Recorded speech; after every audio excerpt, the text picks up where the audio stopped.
Olá, boas-vindas ao Concurseja. Hoje a gente vai mergulhar num tema-chave para quem está começando no direito ou só quer entender como as coisas funcionam na justiça: as noções gerais de direito processual civil. É um assunto que parece complicado, né? Mas a nossa ideia aqui é justamente descomplicar, entender os conceitos básicos que mandam nesses procedimentos todos. Vamos usar como base o Código de Processo Civil, que é a lei principal sobre isso, e, claro, a nossa Constituição Federal.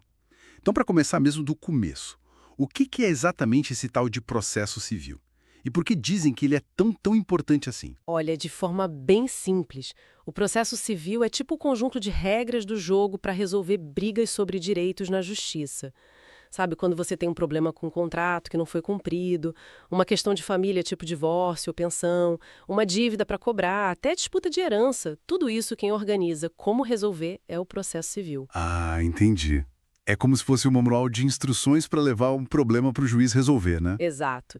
E a importância dele vai além de só resolver a briga, sabe? Ele é fundamental para garantir uma coisa que a gente ouve muito falar: o acesso à justiça. E mais, ele garante que direitos que estão lá na Constituição, direitos fundamentais mesmo, sejam respeitados durante essa resolução. O mais famoso talvez seja o devido processo legal. Devido processo legal. Esse é um daqueles termos que a gente escuta bastante. O que ele significa na prática? Ele está lá na Constituição, bem no comecinho, no artigo 5º. A ideia central é: ninguém pode ser privado dos seus bens, do seu dinheiro ou até da sua liberdade sem que exista um processo justo. E esse justo tem dois lados, sabe? O lado formal, que é seguir as regras direitinho, os passos previstos na lei, os prazos, e tem o lado substancial, que significa que a decisão final e o caminho para chegar nela tem que ser razoável, proporcional. Não adianta seguir a regra à risca se o resultado for completamente absurdo, né? Entendi. Então não é só seguir a receita de bolo. A decisão tem que fazer sentido no final das contas. Perfeito. E essa ideia de justiça no processo, ela se conecta diretamente com outras garantias, outros pilares importantes, né? Imagino que sim. Se o processo tem que ser justo, as pessoas envolvidas precisam poder participar de verdade, certo? Exatamente. Aí entram outros dois princípios que andam de mãos dadas, também garantidos na Constituição: o contraditório e a ampla defesa. Contraditório e ampla defesa. O que eles garantem especificamente? O contraditório significa basicamente que tudo que uma parte fala ou apresenta no processo, a outra parte tem o direito de saber e de responder, de se contrapor. Sabe, dar a sua versão. Ninguém pode ser julgado com base em algo que não teve chance de contestar. É o direito de ser ouvido e de poder influenciar a decisão do juiz. E a ampla defesa? É a mesma coisa. É muito ligado, mas a ampla defesa foca mais nos meios que a pessoa pode usar para se defender. Ela pode usar todas as provas permitidas, pode ter um advogado, pode argumentar, recorrer. É garantir que a pessoa tenha todas as ferramentas possíveis para apresentar o seu lado da história, da melhor forma. A ideia: nenhuma decisão pode ser uma surpresa. Você tem que ter tido a chance real de se defender antes dela. Faz todo sentido. É como um debate justo onde todo mundo tem a chance de falar e de trazer seus argumentos e provas. Isso. E além desses, que são mais ligados à participação das partes, tem outros princípios importantes que garantem a transparência e a qualidade do processo. Como quais, por exemplo? Tem a publicidade dos atos processuais. Em regra, os processos são públicos, qualquer pessoa pode ir lá e ver o que está acontecendo, ler as decisões. Isso é para ter transparência, para a sociedade poder fiscalizar a justiça. Ah, isso é importante mesmo. Evita decisões secretas, né? Exatamente. Claro que existem exceções, tipo casos de família ou segredo de justiça, para proteger a intimidade, mas a regra é a publicidade. E outro princípio crucial é a motivação das decisões judiciais. O juiz não pode simplesmente dizer concordo ou discordo. Ele tem que explicar o porquê da decisão dele. Tem que mostrar quais leis ele usou, quais provas ele considerou, qual foi o raciocínio para chegar naquela conclusão. Isso também é controle, né? Permite que as partes entendam e, se for o caso, recorram. Nossa, são muitos pilares mesmo. E tem mais. Você falou de princípios que guiam as partes e o juiz também. Sim, tem os princípios que organizam mais o funcionamento da máquina judiciária e o comportamento de quem está no processo. Um bem básico é a inércia da jurisdição. Inércia. O judiciário é parado. Não é bem parado, mas ele não age por conta própria em regra. Ele precisa ser provocado. Alguém tem que ir lá e pedir.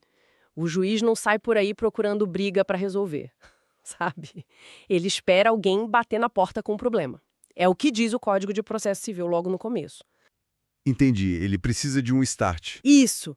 Outro fundamental é a igualdade entre as partes. O juiz tem que tratar o autor e o réu com o mesmo peso, dar as mesmas oportunidades. Claro que às vezes a lei dá uma ajudinha para a parte mais fraca, para equilibrar o jogo, mas a regra é tratamento igualitário. E o juiz em si? Ele tem que ser neutro, imagino. Totalmente. Esse é o princípio da imparcialidade do juiz. Ele não pode ter nenhum interesse pessoal na causa, nem ser amigo íntimo ou inimigo de uma das partes, por exemplo. O Código tem regras bem específicas sobre isso, situações em que o juiz é obrigado a se declarar impedido ou pode ser considerado suspeito para julgar aquele caso. Garante que a decisão seja técnica, baseada na lei e nas provas, e não em preferência pessoal. Exatamente. E por último, mas não menos importante, tem um princípio que vale para todo mundo no processo: a boa-fé processual. Boa-fé. Significa Ser honesto. isso. E mais, significa agir com lealdade, com correção, sem tentar enganar o juiz ou a outra parte, sem criar obstáculos desnecessários para o andamento do processo. É um dever de todo mundo colaborar para que se chegue a uma solução justa e eficiente. Quem age de má fé pode ser multado, inclusive. Uau, realmente é todo um sistema de garantias e deveres para tentar fazer a coisa funcionar direito. Ok, esses princípios são a alma do negócio, digamos assim. Mas, falando de forma mais concreta, como é que um processo civil acontece na prática? Quem são as figuras principais e quais são as etapas que ele geralmente segue? Legal essa pergunta. Na prática, a gente tem três sujeitos principais, três personagens centrais nesse palco. Primeiro, o autor. É quem começa a história, quem vai à justiça pedir alguma coisa. Por exemplo, quem quer cobrar uma dívida. Segundo, o réu. É quem é chamado para responder a esse pedido. No nosso exemplo, seria a pessoa que está devendo. E terceiro, o juiz. Ele é o representante do Estado, quem vai ouvir todo mundo, analisar as provas e, no final, dar a decisão. Dizer quem tem razão de acordo com a lei. Ele que conduz o processo. Autor, réu e juiz. Entendido. E como é o caminho que eles percorrem? Quais são as fases típicas de um processo? Olha, o processo civil costuma seguir uma ordem lógica, embora possa ter variações, claro. Mas, geralmente, a gente divide em algumas fases principais. A primeira é a fase postulatória. É onde as partes apresentam suas posições iniciais. O autor entra com a petição inicial, que é o documento onde ele conta o problema, explica o direito dele e faz os pedidos para o juiz. É tipo o pontapé inicial, onde o autor diz: juiz, aconteceu isso e eu quero aquilo. Exato. Aí, o réu é chamado para o processo, que a gente chama de citação. E ele tem um prazo para apresentar a defesa dele, a contestação. É a hora dele dizer, não concordo por causa disso e disso, ou apresentar a versão dele dos fatos. Então é o momento do ataque e da defesa iniciais? Isso. Depois dessa troca inicial de argumentos, vem a fase saneadora ou de organização do processo. Saneadora. Para limpar o quê? É para limpar as questões processuais, organizar a casa antes de ir para as provas. O juiz vai verificar se está tudo em ordem com o processo, se não tem nenhuma irregularidade que impeça de continuar. Ele vai definir quais fatos ainda precisam ser provados, porque às vezes as partes concordam em alguns pontos, né? E vai decidir quais provas vão ser necessárias para esclarecer os pontos que ainda estão em disputa. Ele meio que prepara o campo para a próxima fase. Entendi. Ele organiza o jogo e diz o que vai ser discutido e como. E depois? Aí vem a fase instrutória. Instruir aqui significa reunir provas, trazer elementos para o juiz formar a convicção dele. É o coração da produção de provas. É o momento de ouvir testemunhas, de realizar perícias, por exemplo, um engenheiro para avaliar um defeito numa obra, ou um médico para avaliar uma lesão, de juntar mais documentos, se precisar, de tomar o depoimento das próprias partes. Ah, essa é a fase que a gente mais vê em filme, né? O advogado interrogando a testemunha. É bem por aí. Claro que na prática é um pouco mais formal, mas a essência é essa: produzir a prova para convencer o juiz sobre os fatos que você alegou lá no começo. E depois que todas as provas foram produzidas, o que acontece? Depois que o juiz considera que já tem informação suficiente, o processo entra na fase decisória. É a hora da decisão final do juiz de primeira instância. As partes geralmente têm uma última chance de apresentar seus argumentos finais, resumindo tudo o que aconteceu e reforçando seus pedidos com base nas provas. E então, o juiz profere a sentença. A sentença é quando o juiz diz quem ganhou. Exatamente. Na sentença, o juiz vai analisar tudo que foi discutido, todas as provas, aplicar a lei ao caso concreto e dar a decisão dele, acolhendo ou rejeitando os pedidos do autor. Ele pode extinguir o processo sem resolver o mérito, se faltar alguma condição, ou julgar o mérito, resolvendo o conflito em si. E essa sentença do juiz, ela é o fim da vinha, resolveu ali, pronto, acabou a discussão. Então, ela é um marco importantíssimo, mas não necessariamente o fim definitivo e absoluto da discussão logo de cara. Contra a sentença, ainda cabe recurso, geralmente. A parte que perdeu, ou mesmo a que ganhou, mas não em tudo que pediu, pode recorrer para um tribunal superior, para que outros juízes, chamados desembargadores, reanalisem o caso. Então tem mais uma instância para tentar mudar a decisão. Isso. O recurso mais comum contra a sentença é a apelação. Ela leva o caso todo para o Tribunal de Justiça ou TRF, se for Justiça Federal.